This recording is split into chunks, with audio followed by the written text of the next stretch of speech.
kok bisa gitu mereka memberi dengan sukacita dalam keadaan miskin. Bahkan yang mereka tolong itu lebih bagus hidupnya daripada mereka. Topik kali ini seru banget ya. Topik yang secara logika boleh jadi benar, boleh jadi loh ya. Karena topik hari ini adalah saya memberi banyak agar Tuhan disenangkan. Memberi banyak ini bukan cuman sekedar uang ya, memberi banyak waktu untuk pelayanan, memberi banyak tenaga buat pekerjaan Tuhan, termasuk juga memberi uang. Ya cuy ya. Jonathan termasuk yang mana? Saya memberi hati aja. Waduh, luar biasa. Karena kalau uang, saya tidak punya. Hari ini kita membahas hal tersebut Sobat Rida. Betul. Ketika motivasinya nih ya, saya memberi banyak. Ingat ya, ada kata banyak di situ Sobat Rida. Saya memberi banyak agar Tuhan disenangkan. Apakah ini motivasi yang benar?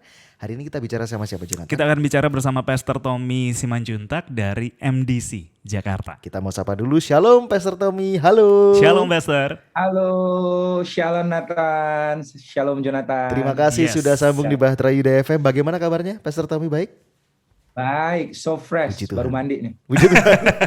Sama ya. Jonathan baru mandi. Oh Bapak udah mandi? Sudah dong Pak. Oh iya. Ngapain tanya mandi? Sudah dong, jelas ya. Terima kasih sudah sambung di Bahtera Yuda FM. Ini perdana, jadi kalau Anda pengen lihat narasumber yang cukup baru ya. Kami menghubungi beberapa bulan yang lalu. Betul. Lalu hari ini join lagi Pastor Tommy. Siapakah beliau? Ada di Instagram dan di YouTube. Silakan manfaatkan YouTube kami. Jangan lupa di subscribe di Bahtera Yuda FM. Betul. Pastor Tommy, hari ini kita bicara tentang topik yang tadi sudah saya angkat. Saya memberi banyak agar Tuhan disenangkan. Saya ini tertarik sama satu ayat Pastor. Lukas 6 ayat 38. Boleh saya bacakan ya? Silakan Tan. Berilah dan kamu akan diberi suatu takaran yang baik, yang dipadatkan, yang digoncang dan yang tumpah keluar akan dicurahkan ke dalam ribaanmu. Sebab ukuran yang kamu pakai untuk mengukur akan diukurkan kepadamu. Kalau boleh dilihat nih ya Pastor, ayat ini kan konteksnya kan nggak tahu ya, mungkin kasihan buat yang bisa memberinya cuma sedikit gitu loh, kayak merasa terhakimi kan. Waduh, saya cuma bisa beri sedikit, ntar saya dikembalikan cuma sedikit. Tapi kalau menurut Pastor, kali ini kan juga ayat juga yang sering di-sharingkan kalau pas ngobrolin soal persembahan ya, memberi buat Tuhan gitu ya. Terus gimana Pastor kalau misalnya ada pandangan yang berarti harus beli banyak nih supaya saya bisa dikembalikan banyak. Gimana Pastor? Iya, oke. Thank you. Tapi pandangan kalian tepat sekali sih. Salah satu yang menjadi permasalahan orang Kristen akhir-akhir ini adalah banyak Kristen yang ayatiah tetapi nggak alkitabiah. Wow. Oke. Jadi menarik. Dia cuma ngelihat satu ayat lalu tanpa melihat konteks Alkitabnya. Baik. Nah kalau ayat aja memang kita bisa artikan kayak gitu, beri maka kamu akan diberi suatu takaran yang baik, yang dipadatkan, yang ditumpahkan, goncang keluar, dan ini sering dipakai untuk memotivasi orang untuk memberi. Nah tetapi kalau kita itu ayatiah ya, tapi kalau kita lihat Alkitabiah maka kita lihat bahwa Allah adalah kasih. So itu secara Alkitab itu konsisten. Konteksnya Allah adalah kasih. Nah, kasih itu bicara tentang relasi. Nah, lawan kata dari relasi adalah transaksi.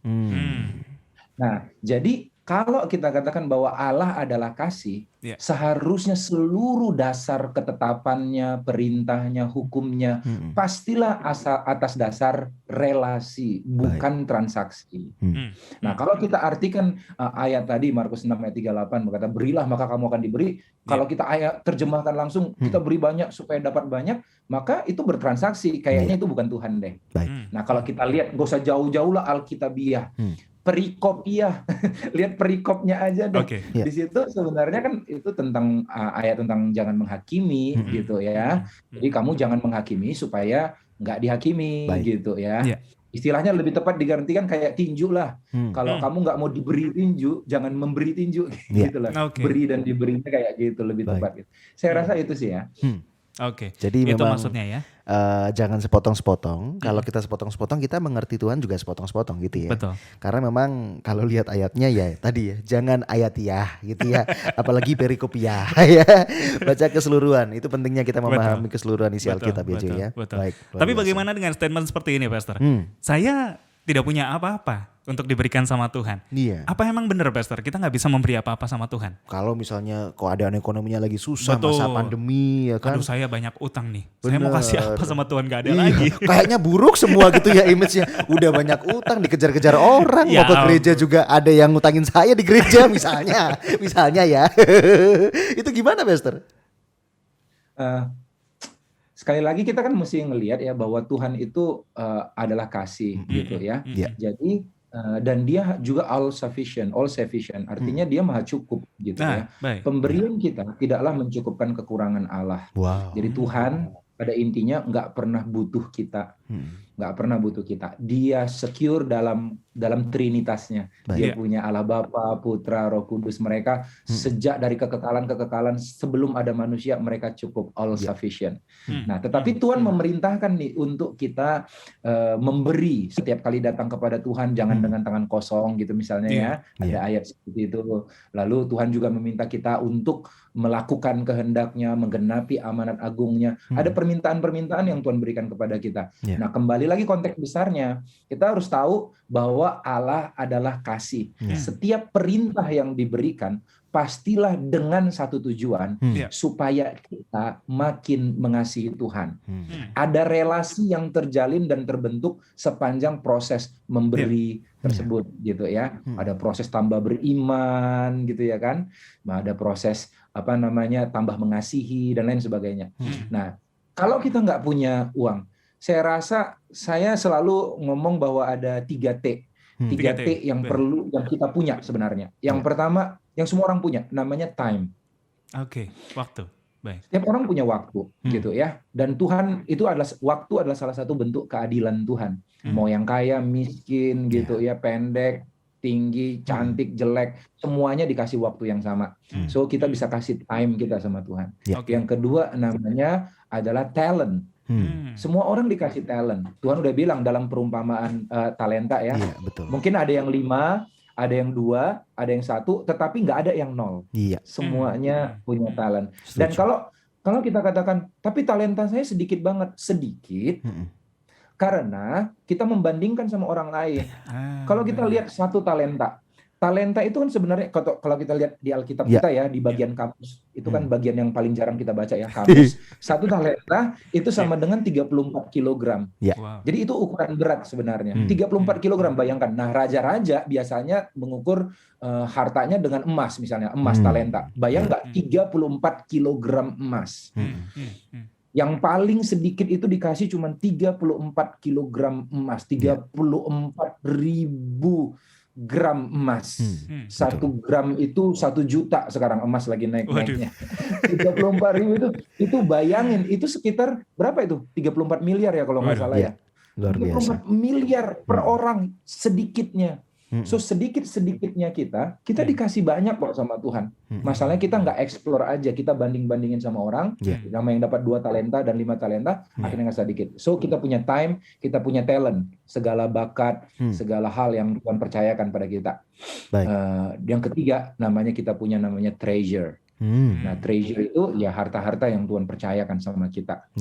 Ya terserah kita mau artikan treasure itu apa. Bisa harta, bisa rekening, bisa kalau saudara agak romantis dikit kayak keluarga cemara, maka harta yang paling berharga adalah keluarga. Nyanyi dong.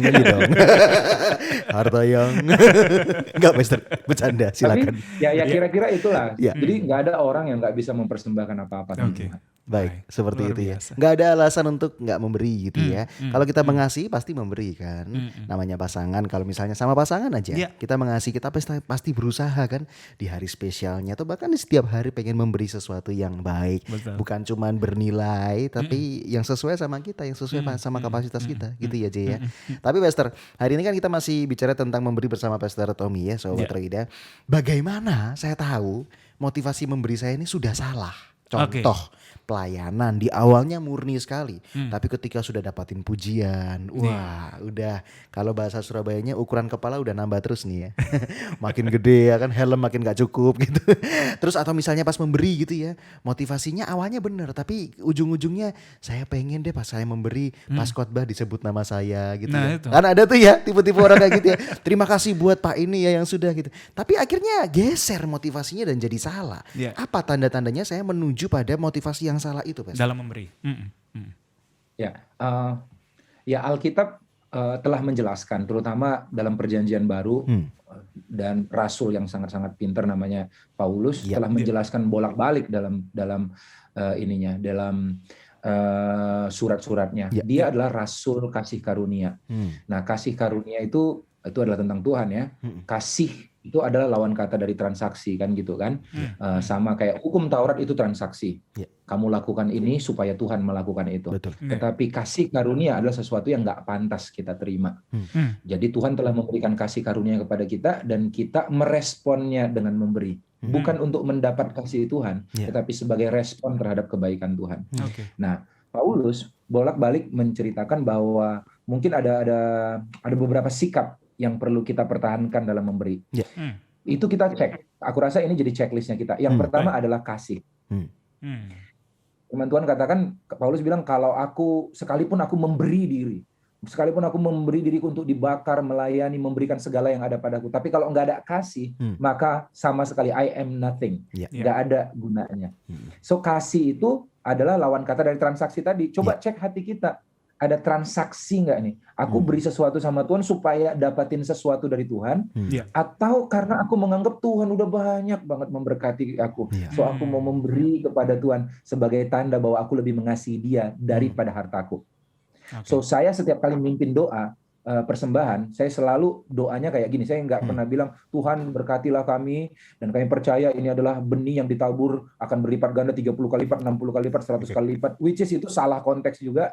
Itu adalah ayat untuk firman, bukan ayat untuk duit gitu ya.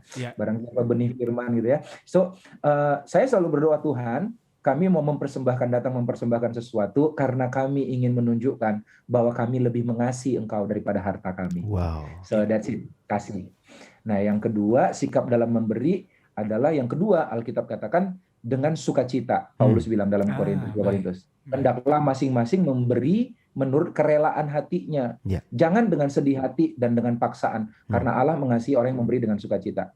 So, waktu memberi, pastikan, aduh jangan lebay-lebay amat lah pakai nangis-nangis. Ini yang terakhir. Ini yang terakhir Tuhan. Udah enggak ada lagi. Beri dengan sukacita. Kalau nggak rela, mending gak usah ngasih deh. Nah, itu. Kalau nggak rela, mending Betul. Setuju saya. Dengan sukacita. Yang ketiga ya kita harus dengan rela katanya. Memberi dengan rela. Rela hati gitu ya. Artinya ya nggak kembali juga, nggak kepahitan sama Tuhan.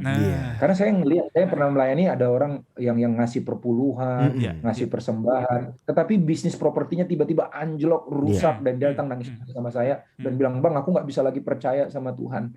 Dia bilang gitu, kurang apa aku, Bang? Gitu. Saya bilang, ya banyak sih kurangnya. Jujur banget nih, Pastor. Nggak kecewa jemaatnya, Pastor? Iya, jemaat saya. Jadi, karena kita sering ngerasa gitu, kalau kita udah ngasih sesuatu, kita berhak dapat sesuatu. Iya, betul. Seperti itu ya. Tapi gimana kalau Pastor, ini juga ada kejadian ya, memberi perpuluhan lah, anggaplah perpuluhan gitu ya. Tapi diungkit-ungkit, ini pendeta jamnya baru nih kayaknya.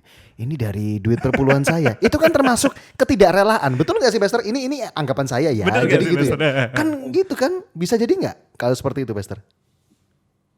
Ya. Pertama ya, saya mau bilang gini, suatu kali Paulus nulis kepada jemaat di Makedonia, dia bilang gini, saudara-saudara, 2 Korintus 8 ayat 1-2, saudara-saudara, kami hendak memberitahukan kepada kamu tentang kasih karunia yang dianugerahkan kepada jemaat-jemaat di Makedonia. Jadi itu kasih karunia. Kasih karunia apa? Ternyata kasih karunia dalam memberi. Kalau kita bisa memberi, itu pasti karena Tuhan yang menggerakkan kita. Ya. selagi dicobai dengan berat dalam berbagai pencobaan dan penderitaan, sukacita mereka meluap. Dikatakan, meskipun mereka sangat miskin, namun mereka kaya dalam kemurahan. Kok bisa gitu mereka memberi dengan sukacita dalam keadaan miskin? Bahkan yang mereka tolong itu lebih bagus hidupnya daripada mereka. Nah gitu kan, yang kayak dibilang, aku aja masih naik angkot, pendetanya naik Alphard, ngapain ngasih pemberian? Ini jemaat Makedonia gitu, yang mereka tolong itu keadaannya lebih bagus dari mereka. Mereka dikategorikan miskin oleh Paulus. Tetapi ayat selanjutnya di ayat 5, Paulus bilang gini, ini kuncinya, kenapa mereka bisa begitu kaya, kata dipuji-puji sama Paulus. Karena mereka memberi diri pertama-tama kepada Allah, dan kemudian oleh karena kehendak Allah juga kepada kami. Jadi ternyata syarat supaya kita bisa memberi adalah penundukan diri kepada Allah. Jangan pernah kita nganggap beri pada gereja. Jangan pernah nganggap beri kepada hamba Tuhan. Tapi itu pemberian kepada Tuhan. Masalah pengelolaannya, hamba Tuhan mengelolanya dengan cara yang tidak baik atau tidak berhikmat, itu urusan dia sama Tuhan. Tetapi kita mau memberi kepada Tuhan. Yang kedua, kita memberi, menundukkan diri kan katanya pertama-tama kepada Allah, lalu juga kepada kami, kata Paulus. Kita memberi diri kepada hamba Tuhan sebagai bentuk partisipasi kita supaya tetap ada makanan di rumah Tuhan. Karena kan hamba Tuhan itu kan nggak kerja lagi, mungkin ada orang yang hidup full timer dan lain sebagainya. Bentuk partisipasi kita supaya Injil tetap diberitakan, kebenaran tetap diberitakan. Saya rasa itu motivasinya ya. Baik. Motivasinya itu ya urusan masing-masing lah. Kalau memang kita memberikan, ini adalah kesempatan. Kita ini menunjukkan gini loh, kita ini sayang sama Tuhan, kita mengasihi Tuhan. Dan jangan juga suka ini loh, ambil kesimpulan sendiri, Pak. Iya, benar. Siapa tahu kan ada usaha yang lain. Bener, jam baru ntar dicek mereknya apa, dikasih tahu harganya berapa. Segini. Persis nih sama yang saya kasih nih. Baik, kesimpulan ya Pastor untuk topik kita hari ini ya. Baik. Saya beri banyak agar Tuhan disenangkan. Nah, apakah ini motivasi yang baik? Silakan Pastor. Ya, saya mau katakan bahwa Tuhan disenangkan bukan dengan pemberian kita, tapi dengan sikap hati kita. Karena Alkitab berkata bahwa apapun yang kita berikan dan lakukan, sebesar apapun pengorbanan kita, firman Tuhan katakan I am nothing, itu tidak ada gunanya apabila tidak ada kasih. So Tuhan mendambakan relasi. Jadi setiap kali kita mau memberi, pastikanlah kita sedang memberi dengan penuh kasih, dengan penuh sukacita dan penuh kerelaan. Dan setiap kali kita memberi, seharusnya satu yang kita cek juga setelah memberi. Kalau tadi kan sebelum memberi, cek ada kasih, ada rela, ada sukacita nggak, gitu ya. Setelah memberi, kita cek apakah saya jadi tambah tunduk kepada Tuhan atau enggak. Apakah saya jadi tambah mengasihi Tuhan nggak lewat setelah pemberian ini atau enggak. Kalau enggak, tambah susah beriman, jadi bersungut-sungut menggerutu. Percayalah bahwa sebenarnya kita sedang bertransaksi sama Tuhan, nggak berelasi. Baik, seperti itu. Ini sharing dan juga warning buat kita semua ya Sobat Regid ya. Dalam hal memberi, bukan berapa jumlahnya atau berapa banyaknya, tapi sikap hati kita bagaimana. Bukan kita terus dia 2.000 saya 2.500 dia 3.000 saya 3.500 misalnya gitu ya. Nggak seperti itu, tapi sikap hati kita. Dan setelah memberi itu juga harus kita perhatikan. Sebelum memberi motivasinya, apakah ada kasih di situ, apakah ada kerelaan dan sukacita. Setelah memberinya juga harus kita uji kembali. Apakah ini bikin kita makin dekat sama Tuhan, makin tunduk sama Tuhan. Baik, luar biasa. Poin-poin penting, nilai-nilai yang luar biasa Anda bisa bawa pulang ya Sobat Reida. Kalau pengen memberi, motivasinya harus benar juga. Narasumber kami Pastor Tommy, boleh kalau misalnya pengen kenalan, pengen lihat sosial medianya, pengen lihat kegiatannya apa saja, silakan. Di mana nih Jonathan? Anda bisa follow di Instagram. Anda bisa buka Instagram Anda, terus search ya, Tommy Simanjuntak. Disambung ya, sekali lagi Tommy Simanjuntak. Baik, seperti itu.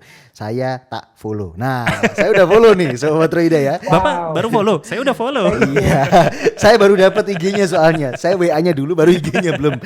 Barusan dapat nih ya. Kalau boleh tahu nih, mungkin ada apa? Ada kegiatan apa? Kegiatan apa nih? Atau misalnya di konten-konten Instagramnya Pastor Tommy, ada yang pengen Pastor Tommy bagikan buat para pendengar mungkin? Silakan. Saya Instagram saya adalah tentang kegiatan pribadi saya ya. Yes. Saya sama anak-anak, karena istri saya homeschool anak-anak kan, jadi kami sering kasih foto anak-anak, kegiatan anak-anak, sama ya paling sermon jam-nya saya gitu ya. Setiap kali saya khotbah ya ada cuplikan-cuplikan yang dibuat oleh multimedia kami, yang saya rasa ya kan orang lebih gampang one bite inspiration ya daripada dengerin panjang-panjang gitu ya. Itu aja. Dan semoga memberkati kita semua ya. Terima kasih Pastor Tommy sudah join di pagi hari ini. Thank you, Perdana kita video call dan seneng sekali rasanya kita dapetin banyak sesuatu tentang memberi, dan sehat selalu buat Pastor Tommy sekeluarga. Semakin sukses dan luar biasa untuk segala pelayanan Pastor Tommy ya. Tuhan berkati ya. Terima kasih. Tuhan berkati Pastor. You are listening to pujian terbaik yang memberkati 96.4 Bahtera Yuda FM. The sound of faith, hope, and love.